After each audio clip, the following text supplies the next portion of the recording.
Hello everyone, welcome back to another episode here with the public health expert JJ. So I am going to talk today just a little bit about the need for balance. So I've talked a lot about healthy diet, what you should do, what you can do, things that you can include, that you can change, that you can modify. But the important thing is also balance. Don't go too far one way, don't go too far the other way. Try to find a middle way and do the best that you can in the environment that you are in. It doesn't help that you are overspending on some things, trying to stay healthy, but then you are stressing and you are affecting your health in a different way. So try the best that you can in the situation, in the environment that you are in. And that will look different for different people. If you live in a more tropical area, you are able to include more fruit and vegetables in your everyday diet. If you live a little bit more north of the equator, then you will probably have a different outlook. You'll have very seasonal produce. You'll have a lot of imported things. You might have to look and distinguish a little more between GMOs or non-pesticides and organic. You'll have to look at those differences, look at what's local, what's imported, what's seasonal. You'll have to look a little more at the seasonal produce so that you can eat with the seasons. You can preserve things, you can pickle, you can ferment, you can store things for winter, for later. So things will look different in a different context. And it's very important to note this because it's not always possible for every single person to go completely whole food, plant-based, and only eat fruit and vegetables and nuts and seeds and grains and legumes. It's not always possible. So you do the best that you can in the situation that you are in, and you modify, you change, you see how it affects your body, you see how it affects your skin, your mood, your brain, your clarity of thought. So you have to look at all the things that it influences as well.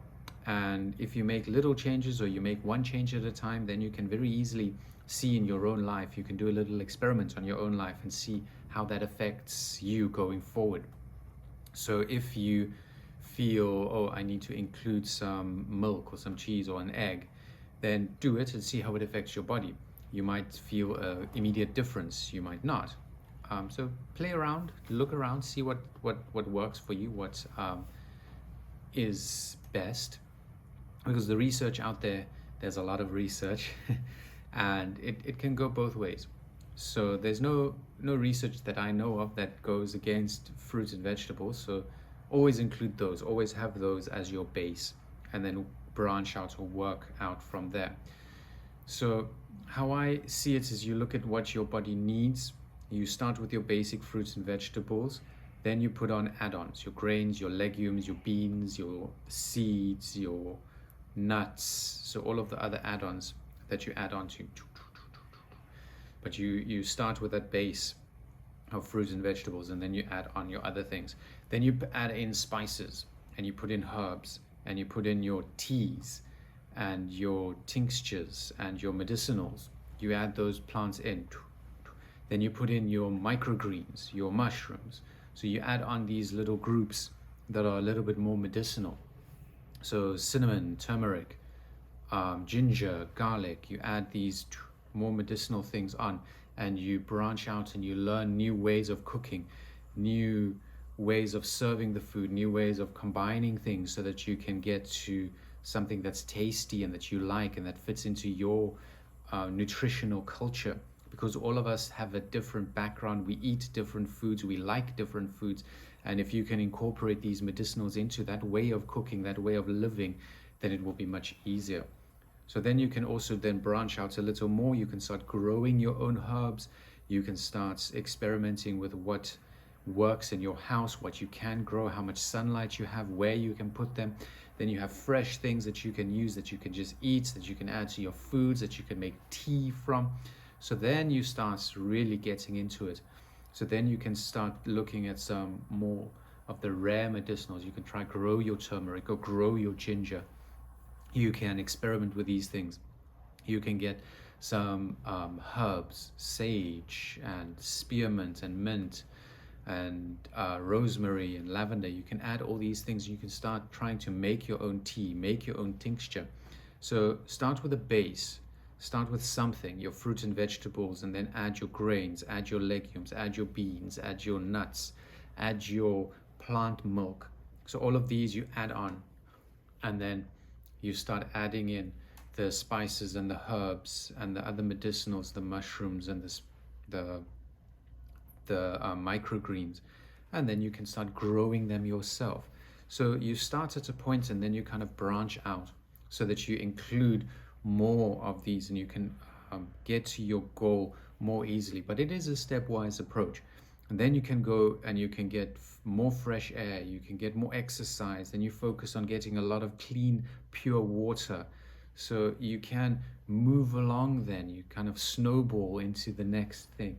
Then you look at the things in your house, you try to use less plastic, you try to go more reusable, you have more natural products, more woods, more coconut oil, more natural acids and things for your face and for your hair and for washing, and the roll-ons that you use and the perfumes. You try to move to a less toxic environment so that your body can cleanse and can get rid of these things that you have been bombarding it with. So then you can start looking at your clothes, you start looking at your bottles that you use for your water.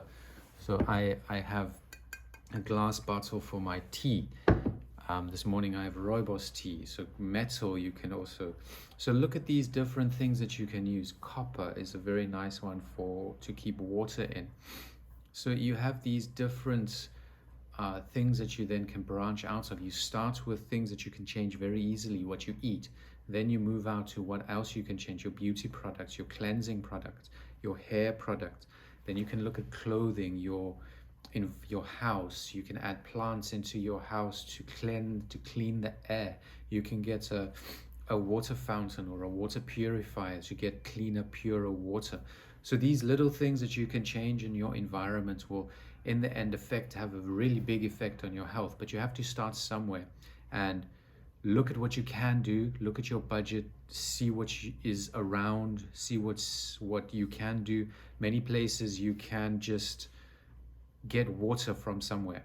So as always, stay healthy, try the best you can, and look at all my other videos, about 90 of them, to see what you can do to stay healthy, maintain your health, change your health, and treat your disease if you have a disease. So preventing disease and treating it as well.